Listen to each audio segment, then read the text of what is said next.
कुछ स्वादिष्ट है बनाना तो playrecipes.com पे जरूर है आना। गरीब लड़की का सौदा। रघु नाम का एक आदमी पत्नी रमा के साथ रहा करता था। उसको एक बेटा और बेटी थी। बेटे का नाम था संजय और बेटी का नाम था स्वाति। संजय एक बैंक में काम करता था। बैंक में संजय बहुत मन लगाकर काम किया करता था। उसका काम करने का तरीका बैंक मैनेजर को बहुत पसंद आने की वजह से बैंक मैनेजर संजय पर बहुत खुश था। एक दिन संजय के घर उसके माता पिता, अजी सुनते हो, मेरे हिसाब से हमें संजय की शादी कर देनी चाहिए। हाँ, तुम ठीक कह रही हो। मैं संजय के लिए लड़की देखना शुरू करता हूँ। मुझे मेरे बेटे के लिए सुंदर दिखने वाली और पढ़ी लिखी बहू चाहिए। हाँ, हम वैसे ही बहू ढूंढेंगे। दोनों की बातें हो जाने के बाद रमा किचन में जाकर अपना काम करती है और रघु अपने बिरादरी में लड़की ढूंढने लगता है। तभी उसे याद आता है कि उसका बचपन का दोस्त श्याम भी उसी गांव में रहने आया है। रघु उससे मिलने उसके घर चला जाता है। घर पर श्याम है क्या? जी आइए ना, आपको पिताजी से कुछ काम था? मैं और श्याम बचपन के दोस्त थे। वो इस गांव में रहने आया है तो सोचा उससे मिलता चलूं।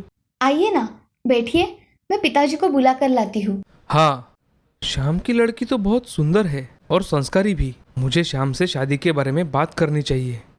तभी श्याम वहाँ आ जाता है और श्याम रघु से, अरे रघु, तुम! बहुत अच्छा लगा तुमसे मिलके। बताओ, घर में भाभी बच्चे कैसे हैं सब? वो सब बहुत मस्त है। तुम बताओ, तुम्हारे घर में कैसे है सब? और भाभी कहाँ है? मुझे एक ही बेटी है। तुम्हारी भाभी तो 10 साल पहले ही बीमारी की वजह से चल बसी। मुझे पता नहीं था दोस्त कि भाभी के साथ। रघु बोल ही रहा था, तभी श्याम उससे बोलता है, रघु, तुम्हारा बेटा क्या करता है और बिटिया कैसी है? मेरा बेटा बैंक में काम करता है और स्वाति पढ़ाई कर रही है। दोनों की बातें हो रही थी तभी शीला वहाँ चाय लेकर आती है। रघु उसके हाथ की चाय पीकर, बहुत अच्छी चाय बनाई है बेटी तुमने। धन्यवाद चाचा, ऐसा कहकर शीला वहाँ से चली जाती है। अब रघु श्याम से एक बात पूछता है, श्याम, मैं सोच रहा हूँ कि मैं तुम्हारी बेटी को अपने घर की बहू बना लूं। क्या कह रहे हो रघु? तुमने तो मेरे मन की बात कह दी। वो तुम्हारे घर जाएगी तो मैं निश्चिंत हो जाऊंगा। हाँ, वो मेरे घर मेरी बेटी बनकर रहेगी। हाँ, मुझे पता है। मैं अगले हफ्ते मेरे बेटे संजय और रमा के साथ शीला को देखने आता हूँ। हाँ, चलेगा, जैसे तुम ठीक समझो। चलो, अब मैं चलता हूँ। ऐसा कहकर रघु अपने घर चला जाता है और घर आकर सारी बातें रमा को बता देता है। ये सब सुन रमा भी बहुत खुश हो जाती है कि उसके बेटे के लिए वो लड़की देखने जाने वाली है। रघु और उसका परिवार श्याम के घर शीला को देखने चले जाते हैं। श्याम के घर जाने के बाद संजय शीला को देखता है और उसे शीला पहली नजर में ही पसंद आ जाती है। तभी रघु संजय से, बेटे, क्या तुम्हें लड़की पसंद आई? हाँ पिताजी, मुझे लड़की पसंद है। श्याम, हम सबको लड़की बहुत पसंद है। अब हम जल्द ही शीला को अपने घर की बहू बनाना चाहेंगे। हाँ रघु, मुझे भी बहुत खुशी है कि मेरी बेटी तुम्हारे घर जाएगी। रघु अब अपने परिवार के साथ घर चला जाता है और एक अच्छा मुहूर्त देखकर उन दोनों की शादी हो जाती है। अब शीला रघु के घर की बहू बन जाती है। शीला अपने सारे काम बहुत अच्छी तरह से किया करती थी। ये सब देख उसकी सास शीला से, अरे बहू, आज खाने में क्या बनाने वाली हो? माँ जी आप बताइए, मैं बना दूंगी। कुछ भी बनाओ, तुम सभी व्यंजन बहुत अच्छी तरह से बनाती हो।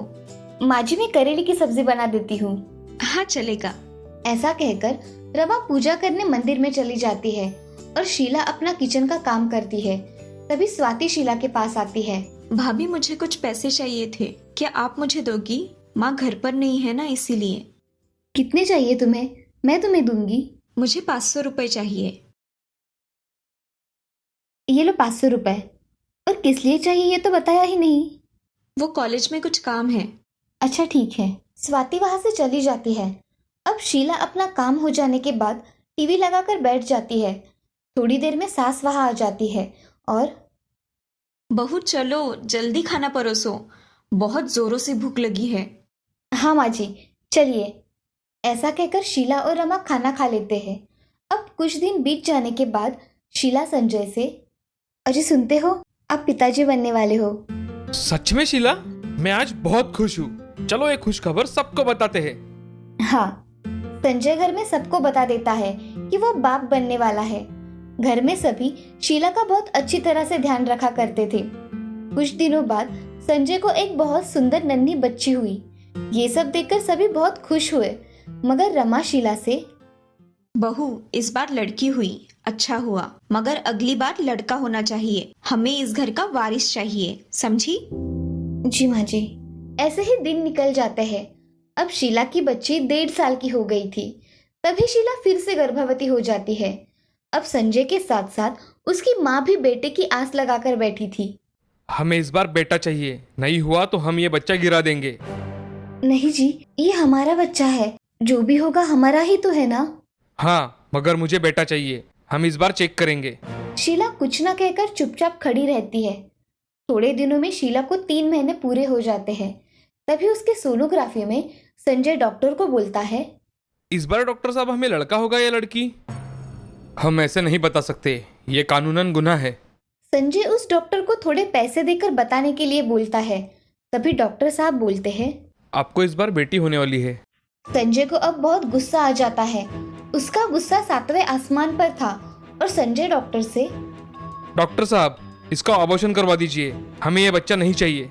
ये सब संजय की बातें सुन शीला सुन हो जाती है और मन ही मन सोचती है कि मैं मेरी बच्ची को जन्म दूंगी और इन सबसे दूर रखूंगी। उसका निर्णय शीला संजय को बता देती है। संजय को बहुत गुस्सा आ जाता है। तभी संजय, तुम मेरी बात नहीं सुनोगी तो जाओ अपने बेटियों को लेकर मेरे घर से। अजी, ये आपकी भी बच्चियां हैं, आप इनके पिता हो, आप ऐसे कैसे बात कर सकते हो? संजय ने ये सब बातें सुनकर बहुत गुस्से में शीला पर हाथ उठाया और उसे बहुत मारा। शीला और उसकी बेटी को घर से बाहर निकाल दिया। शीला रात भर सड़क पर बेटी के साथ अकेले चलती रही। दूसरे दिन अपने पिताजी के घर जाकर शीला उसकी सब कहानी पिताजी को बताती है। तभी शाम रघु से, रघु, मैंने तुम सबसे ये उम्मीद नहीं की थी। तुमने तो मेरी बेटी और तुम्हारी पोती को घर से बाहर निकाल दिया है। तुम लोगों ने ये अच्छा नहीं किया। ये सब गलती शीला की है, वो हमें पोता नहीं दे सकी और तुम हमें कह रहे हो रखो तुम्हारी बेटी तुम्हारे पास, हमें नहीं चाहिए। तुम ऐसा कैसा कह सकते हो रघु? मेरे बेटी का जीवन खराब हो जाएगा। तुम्हारे बेटी ने हमें इस घर का कुलदीपक नहीं दिया है। हम कुछ दिनों बाद हमारे बेटे की दूसरी शादी कर देंगे। तुम तुम्हारे बेटी का देख लो। रघु, मैं पुलिस में कंप्लेंट कर दूंगा तुम्हारी। तुम्हें जो करना है कर लो, हमें कोई फर्क नहीं पड़ता। ऐसा कहकर रघु गुस्से से फोन रख देता है। तभी ये सब बातें रमा सुन लेती है और अब ये लोगों ने कुछ नहीं करना चाहिए। आपको उन्हें बताने की क्या जरूरत थी कि हम लोग संजय की दूसरी शादी कर रहे हैं?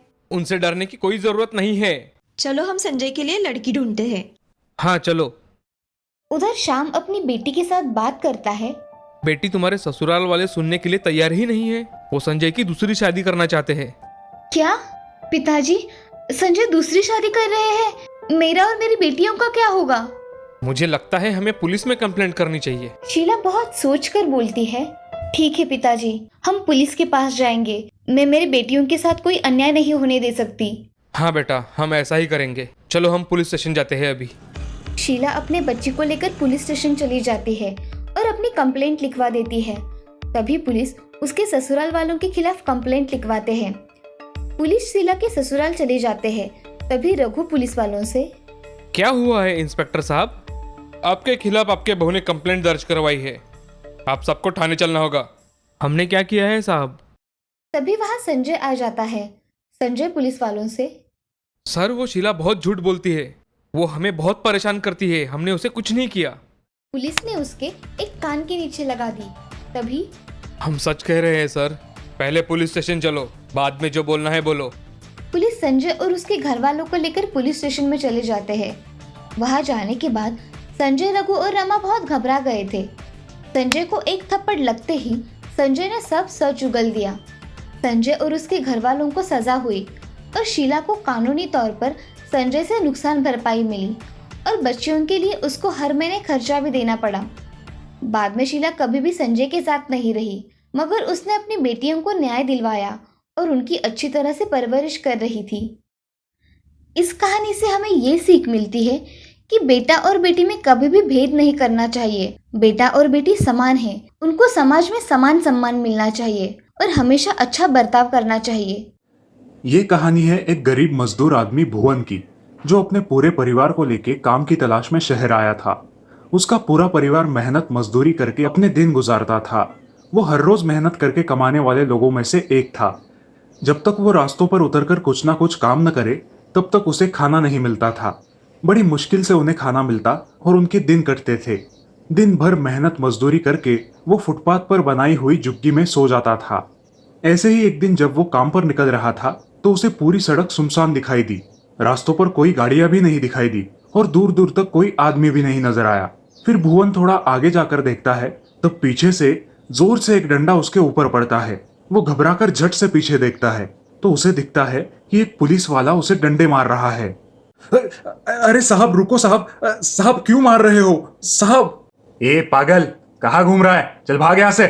पता नहीं लॉकडाउन चल रहा है, पूरा देश बंद है। अगर दोबारा सड़क पर दिखा तो बहुत मार खाएगा।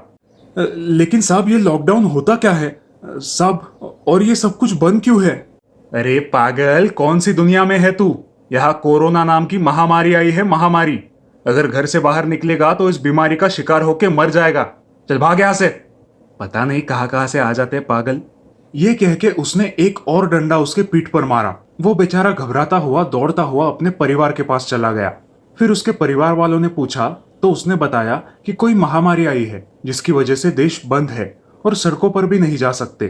तभी भुवन का बच्चा बोला, लेकिन बाबा हम बाहर जाकर सड़कों पर कुछ नहीं बेचेंगे तो हमें खाना कैसे मिलेगा? सड़क पे कुछ बेचने के लिए लोग तो होने चाहिए ना बेटा। बाहर भीख देने के लिए भी कोई आदमी नहीं है। अगर ऐसा ही चलता रहा तो हम भूख से ही मर जाएंगे। फिर बेचारा भुवन सोच में पड़ जाता है कि अब क्या करे। 2 दिन गुजर जाते हैं। उसका परिवार भूख से परेशान हो जाता है। बच्चे भूख के मारे रो रहे होते हैं। भुवन को अपने परिवार की यह हालत देखी नहीं जाती, लेकिन वो गरीब कर भी क्या सकता है। उसके पास उतने पैसे भी नहीं है कि वो 2 दिन का अनाज घर में भर के रख सके, और बाहर निकला तो दूर दूर तक कोई दिखाई भी नहीं दे रहा जो उसे काम दे सके। उसके परिवार की ऐसी हालत उससे देखी नहीं जा रही थी, इसलिए पुलिस की मार पड़ने के बाद भी वो बाहर निकलता है। फिर भुवन को पता चलता है कि सरकार गरीबों के लिए राशन बांट रही है। फिर भुवन वहां चला जाता है। भुवन को वहां जाकर पता चलता है कि राशन सिर्फ उन्हें ही मिल रहा है जिनके पास राशन कार्ड है। बेचारा भुवन, जिसका रहने का ठिकाना नहीं, उसे राशन कार्ड और आधार कार्ड कहाँ से मिल पाएगा। फिर भुवन मायूस होकर वहां से निकल जाता है। फिर उसे पता चलता है कि किसी सरकारी स्कूल में गरीबों के लिए खाने का इंतजाम किया गया है। वो जैसे तैसे वहां पहुंचता है। वहां पहुंचकर उसे पता चलता है कि वहां बहुत बड़ी लाइन लगी है। लोग अपने हाथों में डिब्बे थैलियां लेकर बहुत देर से कड़ी धूप में खड़े हैं। भुवन भी उनके पीछे जाकर खड़ा हो जाता है। खाने की लाइन इतनी लंबी है कि उसका नंबर आते आते 5-6 घंटे उसे वहां लग जाते हैं। दोपहर के 3 बज जाते हैं। कड़ी धूप में नंगे पांव वो इस लाइन में खड़ा है, इस आस में कि आखिर कुछ खाना मिल जाए और अपने भूखे बच्चों का पेट भर सके। जब उसका नंबर आता है तो उसे पता चलता है कि लोगों की तादाद इतनी ज्यादा थी कि उसका नंबर आते आते खाना खत्म हो गया। बेचारे भुवन का दिल बैठ जाता है। वो मायूस होकर अपने परिवार के पास लौट जाता है। सड़क से जाते जाते फिर पुलिस उसे पकड़ लेती है और कहती है, ए पागल, तुझे एक बार बोले तो समझ नहीं आता? सड़क पर क्यों घूम रहा है? साहब आप एक काम करो, इससे अच्छा आप मुझे मार ही डालो साहब। मेरा परिवार 2-3 दिन से भूखा है साहब। मेरे बच्चे भूख से तड़प रहे हैं। हमारे पास खाना तो छोड़ो साहब, पीने के लिए पानी भी नहीं है साहब। ये महामारी हमें मारेगी कि नहीं पता नहीं साहब, पर ये भूख हमें जरूर मार डालेगी साहब। मैं अपने परिवार को मरते हुए नहीं देख सकता साहब। इससे अच्छा कि आप मुझे मार ही डालो साहब। ऐसा बोलकर भुवन जोर जोर से रोने लगता है। तब उस पुलिस वाले को उसकी दया आती है और वो उसे अपने पास का कुछ खाना और सामान देकर अपने परिवार के पास भेज देता है। दोस्तों, हमारे देश में गरीबी एक समस्या है और उसी में हमारे देश में कोरोना की महामारी आई है, और इस लॉकडाउन की वजह से गरीबों को 2 वक्त का खाना भी नसीब नहीं होता है। उन लोगों के पास खाना तो छोड़ो, रहने के लिए घर भी नहीं है। दोस्तों, लॉकडाउन सबके लिए एक जैसा नहीं होता है। हो सके तो अपने आसपास के मुश्किल में फंसे लोगों को जितनी मदद कर सके उतनी जरूर कीजिए। श्यामपुर नाम के गांव में राधा नाम की एक लड़की अपने माँ और पिताजी के साथ रहती थी। उसके माँ और पिताजी बहुत थक गए थे, इसीलिए घर के सारे काम राधा ही किया करती थी। घर के कामों के साथ साथ बाहर जो भी काम मिले वो राधा कर लिया करती थी। किसी ने काम करने बुलाया तो वो चली जाती थी। ऐसे ही एक दिन, अरे राधा, मेरे घर में आज थोड़ा काम है, चलोगी काम करने के लिए? तो मैं उसके बदले में कुछ दाम दे दूंगी। हाँ आऊंगी ना चाची, बस मेरा इतना काम खत्म हो जाए, बाद में आ जाऊंगी। ठीक है राधा, मगर जल्दी आना हाँ, काम बहुत है। चाची वहां से चली जाती है। चाची के जाने के बाद राधा अपने घर के सारे काम खत्म कर लेती है और सीधे चाची के घर जाती है। चाची के घर के सारे काम भी राधा जल्दी से खत्म कर देती है और बिना पैसे लिए ही वहां से निकल पड़ती है। अरे ओ राधा, तुम्हारे पैसे तो लेती जाओ।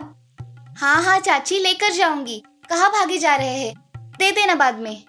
अच्छा ठीक है, जैसा तुम चाहो, बाद में लेकर जाना। जी मैं चलती हूँ। अगले दिन सुबह जल्दी उठकर राधा एक खेत में काम करने गई। जब वो काम करके घर लौटी तो उसने देखा कि उसके पिताजी की तबीयत बहुत खराब हो गई है। वो बीमार पड़ गए थे। राधा तुरंत उन्हें अस्पताल लेकर गई। पिताजी आप चिंता मत करो, आपको अच्छा लगेगा। हाँ बिटिया। पिताजी को अस्पताल में एडमिट करके राधा काउंटर पे फॉर्म भरने के लिए गई। वहां जाकर उसे पता चला कि वहां एडवांस में 20,000 रुपए जमा करने पड़ते हैं। जी आपको ये पैसे बाद में दिए तो नहीं चल सकता? नहीं मैडम, अभी के अभी पैसे भरने पड़ेंगे, नहीं तो पेशेंट का इलाज नहीं हो सकता। मैडम आप कुछ कीजिए ना, मेरे पास अभी इतने पैसे नहीं है। मेरे पास अभी सिर्फ 5,000 रुपए है, इससे हो जाएगा क्या? जी नहीं मैडम, हमारे हॉस्पिटल का रूल है, उसे हम नहीं तोड़ सकते। राधा बहुत निराश हो जाती है। ये देख के अकाउंटेंट उसे बोलती है, मैडम आप अभी के लिए 5,000 जमा कर दीजिए, बाकी के बाद में दे देना। जी मैडम, आपका बहुत बहुत धन्यवाद। हॉस्पिटल से बाहर आकर राधा सोच में पड़ गई। अपने पिताजी के इतने सारे अस्पताल की फीस कैसे भरे, ये उसे समझ नहीं आ रहा था। अब मैं क्या करूं? इतने पैसे कहाँ से लाऊं? सोचते सोचते वो रास्ते में एक जगह पर बैठ गई। अब इतने सारे पैसे कैसे जमा किए जाए, इसका उसे कोई उपाय नहीं सूझ रहा था। ऐसे ही निराशा में आकर उसने वहां का एक पत्थर उठाया और जमीन पर पटक दिया। पत्थर जमीन पर पटकते ही उस पत्थर से बहुत बड़ा प्रकाश बाहर आया और वहां एक परी प्रकट हो गई। परी राधा से बात करने लगी। हे लड़की, मैं यहाँ इस पत्थर में कई सालों से कैद थी। मुझे मेरे बुरे कर्मों की वजह से श्राप मिला था कि जब भी कोई ईमानदार और सच्ची लड़की मुझे हाथ में लेगी तभी मैं मुक्त हो जाऊंगी। आज तुम्हारी वजह से मैं मुक्त हो गई हूँ। सच में परी? हाँ मेरी बच्ची, मांगो, तुम्हें जो भी मांगना है, मैं तुम्हारी मनोकामना पूरी करूंगी। हे परी, मेरे पिताजी बहुत बीमार है और उनके इलाज के लिए मेरे पास पैसे नहीं है। मेरी बच्ची चिंता मत करो, मैं तुम्हारी सहायता करूंगी। मगर परी, मैं तुमसे मदद कैसे ले सकती हूँ? तुमने मुझे मुक्त किया है, इसी वजह से तुम जो भी मांगोगी वो तुम्हें मिल जाएगा। राधा अपनी सारी कहानी परी को बताती है। उसकी कहानी सुनकर परी भी दुखी हो जाती है। बच्ची ये लो, मेरी तरफ से तुम्हारे लिए तोहफा, ये हार तुम्हारी हमेशा मदद करेगा और तुम इसे जो भी मांगोगी वो तुम्हें मिल जाएगा। और तुम्हें जब भी ऐसा लगे कि तुम्हें मेरी ज़रूरत है तो तुम मन ही मन मुझे याद कर लेना, मैं वहाँ आ जाऊंगी। ऐसा कह के परी वहाँ से गायब हो जाती है और राधा के हाथों में वो सोने का हार रह जाता है। हार लेकर राधा अपने घर जाती है और अपने माँ को सारी कहानी बताती है। हे जादुई हार, मुझे मेरे पिताजी के इलाज के लिए कुछ पैसे चाहिए, क्या तुम मेरी मदद कर सकते हो? ऐसा कहते ही उनके सामने प्रकाश छा जाता है। ढेर सारे पैसे आ जाते हैं। ये सब देखकर राधा और उसकी माँ चौंक जाते हैं। राधा तुरंत अस्पताल में जाकर पिताजी के इलाज के लिए वो पैसे भर देती है। कुछ ही समय बाद वो उसी जगह पर जाती है जहाँ उसे वो परी मिली थी। वहां जाकर राधा मन ही मन परी को पुकारती है और वो जादुई परी उसके सामने प्रकट हो जाती है। परी, तुम्हारा वो जादुई हार सच में काम कर गया। मैंने पिताजी के इलाज के लिए पैसे भी भर दिए और अब मैं ये हार तुम्हें लौटाने आई हूँ। तुम्हारा ये ईमानदार स्वभाव देखकर ही मैंने वो हार तुम्हें दिया था। तुम वो हार अपने पास ही रखो और उसके जरिए अपने साथ साथ बाकी जरूरतमंद लोगों की भी मदद करो। आप मुझ पर इतना विश्वास करती है परी रानी? हाँ राधा, मैं हमेशा गरीबों की और जरूरतमंदों की मदद करूंगी। अब मैं चलती हूँ। हाँ परी रानी। परी वो हार हमेशा हमेशा के लिए राधा को सौंपकर वहां से चली गई। कुछ ही दिनों बाद राधा के पिताजी ठीक ठाक होकर घर आए। राधा अपने रोजमर्रा के काम करने लगी। उसने उस हार का इस्तेमाल अपने स्वार्थ के लिए ना करते हुए जरूरतमंद लोगों की मदद करने के लिए किया और अपने माता पिता के साथ एक खुशहाल जिंदगी बिताने लगी।